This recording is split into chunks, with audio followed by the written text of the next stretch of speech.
ਆਕਾਸ਼ਵਾਣੀ ਚੰਡੀਗੜ੍ਹ ਤੋਂ ਪੇਸ਼ ਹੈ ਕੇਂਦਰ ਸਰਕਾਰ ਵੱਲੋਂ ਕਿਸਾਨਾਂ ਦੀ ਭਲਾਈ ਲਈ ਲਿਆਂਦੇ ਗਏ 3 ਆਰਡੀਨੈਂਸ, ਕਿਸਾਨ ਸੱਤਾ ਤੇ ਵਿਸ਼ਵਾਸ ਅਤੇ ਖੇਤੀ ਸੇਵਾਵਾਂ ਆਰਡੀਨੈਂਸ, ਫਸਲੀ ਉਤਪਾਦ ਕਾਰੋਬਾਰ ਤੇ ਵਪਾਰ ਆਰਡੀਨੈਂਸ ਅਤੇ ਜ਼ਰੂਰੀ ਵਸਤਾਂ ਸੋਧ ਆਰਡੀਨੈਂਸ ਬਾਰੇ ਸਮਾਚਾਰ ਦਰਸ਼ਨ ਦਾ ਵਿਸ਼ੇਸ਼ ਅੰਕ।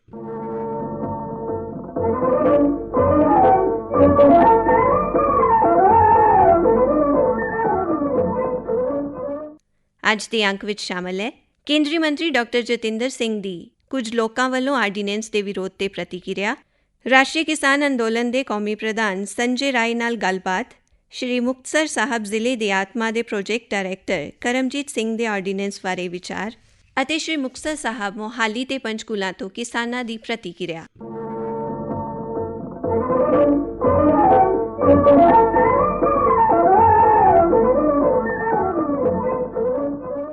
ਕੇਂਦਰੀ ਮੰਤਰੀ ਡਾਕਟਰ ਜਤਿੰਦਰ ਸਿੰਘ ਨੇ ਕਿਸਾਨਾਂ ਦੀ ਭਲਾਈ ਹਿੱਤ ਲਿਆਂਦੇ ਗਏ ਆਰਡੀਨੈਂਸ ਦੇ ਵਿਰੋਧ ਨੂੰ ਸਿਆਸਤ ਤੋਂ ਪ੍ਰੇਰਿਤ ਦੱਸਦਿਆਂ ਕਿਹਾ, ਪਿਛਲੇ 5-6 ਵਰ੍ਹਿਆਂ ਦਾ ਜੇ ਤੁਸੀਂ ਰਿਕਾਰਡ ਦੇਖੋ ਤੇ ਇੱਕ ਦੇ ਬਾਅਦ ਇੱਕ ਜਿਸ ਦਿਸ਼ਾ 'ਚ ਮੋਦੀ ਸਰਕਾਰ ਨੇ ਕਦਮ ਵਧਾਏ ਨੇ ਉਹ ਬੇਸਿਕਲੀ ਬੁਨਿਆਦੀ ਤੌਰ ਤੇ ਕਿਸਾਨ ਦੀ ਇਨਕਮ, ਉਹਦੀ ਆਮਦਨ बढ़ाਉਣ ਵਾਸਤੇ ਨੇ ਤੇ ਉਸੇ ਦੇ ਜ਼ਰੀਏ ਜਿਹੜੇ ਸਾਡੇ ਗ੍ਰਾਮੀਣ ਖੇਤਰ ਵਿੱਚ ਲੋਕੀ ਰਹਿੰਦੇ ਨੇ, ਕਿਉਂਕਿ ਜ਼ਾਹਿਰ ਹੈ ਕਿ ਕਿਸਾਨਾਂ ਦੀ ਸੰਖਿਆ ਜ਼ਿਆਦਾ ਹੈ ਗ੍ਰਾਮੀਣ ਖੇਤਰਾਂ ਵਿੱਚ, ਉਹਨਾਂ ਦਾ ਜੀਵਨ ਸਤਰ ਕਿਸ ਤਰ੍ਹਾਂ ਬਿਹਤਰ ਹੋਵੇ ਉਸ ਦਿਸ਼ਾ ਵਿੱਚ ਨੇ।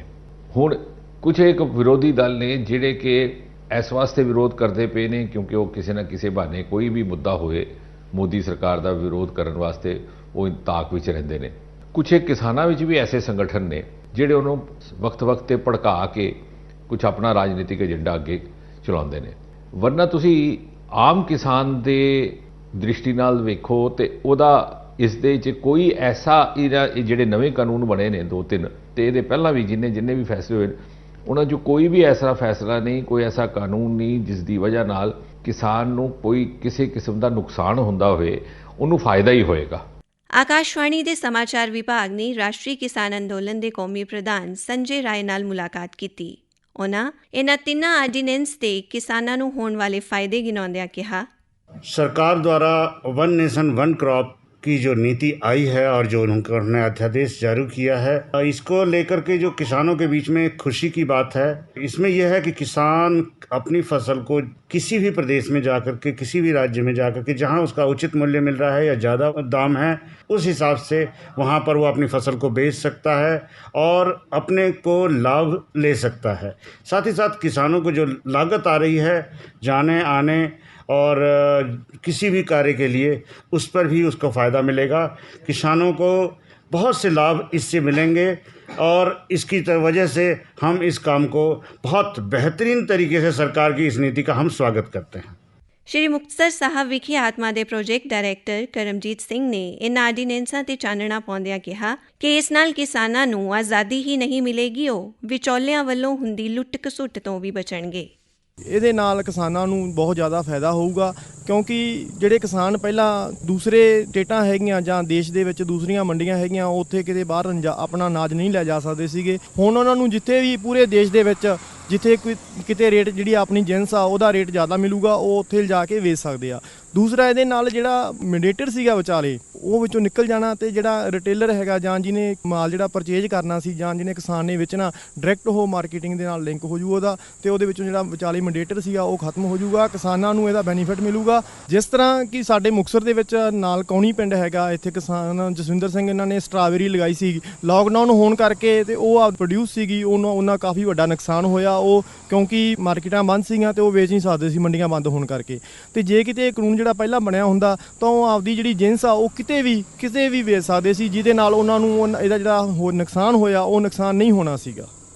फरीदाबाद तो किसान सेवा समिति दे प्रधान विजेंद्र नेहरा ने कहा, भारत सरकार ने भी जो 3 अध्यादेश किसानों के लिए लागू किए हैं बहुत ही लाभकारी। किसानों को पहली बार इस देश के अंदर बहुत पुरानी मांग थी किसानों की कि वो अपने जो फसल है उसका मूल्य स्वयं तय कर सके। तो सरकार ने उनको ये परमिशन दी है कि अब किसान खुद अपनी फसल का रेट तय करके ओपन बाजार में, सरकार की मंडी में या फिर किसी भी प्रदेश के अंदर कहीं पर भी अपनी फसल को आसानी से बेच सकता है। और ये किसान के लिए बहुत फायदे की चीज है। किसान को पेमेंट भी अच्छी मिलेगी और किसान को रेट भी अच्छा अच्छा मिलेगा। सरकार ने इसमें बाउंडेशन लगाई है कि उसी दिन सेम डे या ज्यादा से ज्यादा 3 दिन के अंदर उसको पेमेंट करनी होती है। इसलिए सरकार जो वह एक देश एक बाजार लेके आई है किसानों के लिए, उसका हम सभी स्वागत करते हैं, अभिनंदन करते हैं। और कुछ लोग किसानों को जो बहकाने का काम कर रहे हैं, बरगलाने का काम कर रहे हैं, मेरे सभी किसान भाई और हम सब लोग उनकी बातों में ना आके हम भारत सरकार के साथ हैं। नरेंद्र मोदी जी किसानों के हित में जो वो काम कर रहे हैं, स्वामीनाथन आयोग के रिपोर्ट के अनुसार भी उन्होंने नियमों को लागू किया है। माननीय प्रधानमंत्री नरेंद्र मोदी जी का हम सभी स्वागत करते हैं, अभिनंदन करते हैं।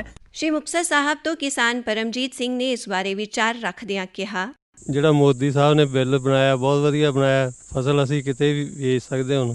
ਜਦੋਂ ਦੂਜੇ ਰਾਜਾਂ 'ਚ ਜਾਂਦੇ ਸਾਂ ਸਾਨੂੰ ਟੈਕਸ ਪੈਂਦਾ ਸੀ, ਹੁਣ ਟੈਕਸ ਨਹੀਂ ਪਊਗਾ, ਸਾਨੂੰ ਬਹੁਤ ਫਾਇਦਾ ਹੋਊਗਾ। ਮਾਰਕੀਟ ਦੇ ਵਿੱਚ ਜਿਹੜਾ ਵਿਚੋਲਾ ਸੀ ਉਹ ਵੀ ਖਤਮ ਹੋ ਗਿਆ ਹੁਣ। ਆਕਾਸ਼ਵਾਣੀ ਦੇ ਪੱਤਰਕਾਰਾਂ ਨੇ ਹੋਰ ਕਈ ਥਾਵਾਂ ਤੇ ਵੀ ਕਿਸਾਨਾਂ ਨਾਲ ਗੱਲਬਾਤ ਕੀਤੀ। ਮੋਹਾਲੀ ਦੇ ਪਿੰਡ ਚੌਲਟਾ ਦੇ ਕਿਸਾਨ ਦੀਪਕ ਰਾਣਾ ਨੇ ਕਿਹਾ, ਇਸ ਆਰਡੀਨੈਂਸ ਪਾਸ ਹੋਣ ਤੇ ਮੈਂ ਆਪਣੀ ਫਸਲ ਨੂੰ ਦੇਸ਼ ਵਿੱਚ ਕਿਤੇ ਵੀ ਜਾ ਕੇ ਵੱਧ ਮੁੱਲ ਤੇ ਵੇਚ ਸਕਦਾ ਹਾਂ ਤੇ ਮੈਂ ਸਾਰੇ ਕਿਸਾਨ ਭਰਾਵਾਂ ਨੂੰ ਇਸ ਝੂਠੀ ਅਫਵਾਹ ਵਿੱਚ ਨਾ ਆਵੇ। MSP ਨੂੰ ਕੇਂਦਰ ਸਰਕਾਰ ਨੇ ਕਿਤੇ ਵੀ ਖਤਮ ਹੋਣ ਦੀ ਗੱਲ ਨਹੀਂ ਕੀਤੀ, ਆਪਾਂ ਨੂੰ ਭੜਕਾਇਆ ਜਾ ਰਿਹਾ ਇਸ ਦੇ ਪ੍ਰਤੀ। ਤੋਂ ਮੈਂ ਸਾਰੇ ਆਪਣੇ ਕਿਸਾਨ ਭਰਾਵਾਂ ਨੂੰ ਕਹਿਣਾ ਚਾਹੂੰਗਾ ਵੀ ਤੁਸੀਂ ਇਸ ਝੂਠੇ ਪ੍ਰਚਾਰ ਵਿੱਚ ਨਾ ਆਓ। ਪੰਚਕੂਲਾ ਜ਼ਿਲ੍ਹੇ 'ਚ ਮੋਰਨੀ ਇਲਾਕੇ ਦੇ ਪਿੰਡ ਭੋਜ ਦਾਰਦਾ ਦੇ ਸਰਪੰਚ ਦਵਿੰਦਰ ਸਿੰਘ ਨੇ ਕਿਹਾ, सरकार ने अपने खेत से ही किसी भी मंडी में फसल बेचने की जो सुविधा सरकार द्वारा दी गई है, किसान अपनी इच्छा अनुसार जहां चाहे उसे अच्छे भाव मिल रहे हों वह अपनी फसल बेच सकता है। ਤਰਨਤਾਰਨ ਤੋਂ ਵੀ ਕਿਸਾਨ ਨਰਿੰਦਰ ਸਿੰਘ ਨੇ ਆਪਣੇ ਵਿਚਾਰ ਰੱਖੇ।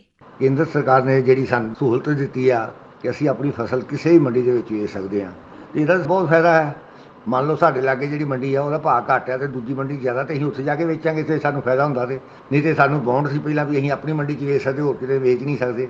ਔਰ ਦੂਜਾ ਇਹ ਆ ਕਿ ਜਿਹੜਾ ਗੌਰਮੈਂਟ ਨੇ ਸਾਨੂੰ ਇਹ ਦਿੱਤਾ ਵੀ ਥੋੜ੍ਹਾ ਜਿਹਾ ਲੋਨ ਲੈਣਾ ਵਾ, ਕਰਜ਼ਾ ਲੈਣਾ ਵਾ, ਤਾਂ ਉਹਦੇ 'ਤੇ ਸਾਡੀ ਜ਼ਮੀਨ ਜਿਹੜੀ ਉਹ ਗਿਰਵੀ ਨਹੀਂ ਰੱਖੀ ਜਾਵੇਗੀ। ਇਹ ਉਸ ਤੋਂ ਵੀ ਚੰਗਾ ਫਾਇਦਾ ਹੈ, ਕਿਉਂਕਿ ਥੋੜ੍ਹਾ ਜਿਹਾ ਲੋਨ ਲੈਣ ਨਾਲ ਵੀ ਸਾਨੂੰ ਜ਼ਮੀਨ ਗਿਰਵੀ ਰੱਖੀ ਪੈਂਦੀ ਸੀ ਅਤੇ ਮੁੜ ਕੇ ਸਾਡੇ ਉਹ ਵਿਆਜ 'ਤੇ ਵਿਆਜ ਚੜ੍ਹ ਕੇ ਉਹ ਸਾਡੀ ਜ਼ਮੀਨ ਕੁੱਟ ਕਰ ਲੈਂਦੇ ਸੀ, ਸਾਨੂੰ ਆਤਮ ਹੱਤਿਆ ਕਰਨੀਆਂ ਪੈਂਦੀਆਂ ਸਾਡੇ ਭਰਾਵਾਂ ਨੂੰ। ਇਹ ਪਿੱਛੇ ਉਹਦਾ ਬਹੁਤ ਬਚਾਅ ਹੋ ਜਾਏਗਾ। ਗਰੀਬ ਜਨਤਾ ਜਿਹੜੀ ਆ ਉਹ ਥੋੜ੍ਹਾ ਲੋਨ ਲੈ ਕੇ ਛੇਤੀ ਕਰਜ਼ਾ ਵੀ ਲੱਗ ਜਾਂਦਾ ਥੋੜ੍ਹਾ ਹੋਵੇ। ਤੇ ਅਸੀਂ ਬਹੁਤ ਧੰਨਵਾਦ ਕਰਦੇ ਹਾਂ ਸੈਂਟਰ ਗੌਰਮੈਂਟ ਦਾ। ਤਰਨਤਾਰਨ ਤੋਂ ਹੀ ਕਿਸਾਨ ਅਮਨਦੀਪ ਮਨਚੰਦਾ ਅਤੇ ਕੁਲਦੀਪ ਸਿੰਘ ਨੇ ਵੀ ਆਰਡੀਨੈਂਸ ਨੂੰ ਕਿਸਾਨਾਂ ਦੇ ਹੱਕ 'ਚ ਦੱਸਿਆ।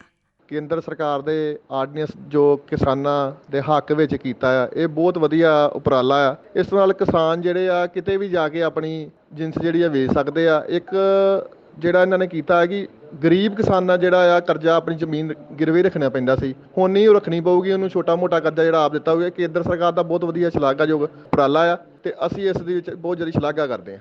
ਕੇਂਦਰ ਸਰਕਾਰ ਦਾ ਬਹੁਤ ਧੰਨਵਾਦ ਕਰਦਾ। ਜਿਹੜਾ ਇਹਨਾਂ ਆਰਡੀਨੈਂਸ ਪਾਸ ਕੀਤਾ ਉਹ ਕਿਸਾਨਾਂ ਦੇ ਹਿੱਤ ਲਈ ਪਾਸ ਕੀਤਾ ਹੈ। ਕਿਸਾਨਾਂ 'ਚ ਇਸ ਸੰਬੰਧ ਵਿੱਚ ਖੁਸ਼ੀ ਦੀ ਲਹਿਰ ਪਾਈ ਜਾ ਰਹੀ ਆ। ਅਸੀਂ ਕੇਂਦਰ ਸਰਕਾਰ ਦਾ ਬਹੁਤ ਧੰਨਵਾਦ ਕਰਦੇ ਹਾਂ। ਇਸ ਆਰਡੀਨੈਂਸ ਨਾਲ ਕਿਸਾਨਾਂ ਨੂੰ ਭਾਰੀ ਲਾਭ ਮਿਲੇਗਾ ਕਿ ਮੋਦੀ ਸਾਹਿਬ ਜੋ ਵੀ ਕੰਮ ਕਰ ਰਹੇ ਹਨ ਉਹ ਕੰਮ ਬਹੁਤ ਹੀ ਸ਼ਲਾਘਾਯੋਗ ਆ। ਮੋਦੀ ਸਾਹਿਬ ਦਾ ਬਹੁਤ ਧੰਨਵਾਦ।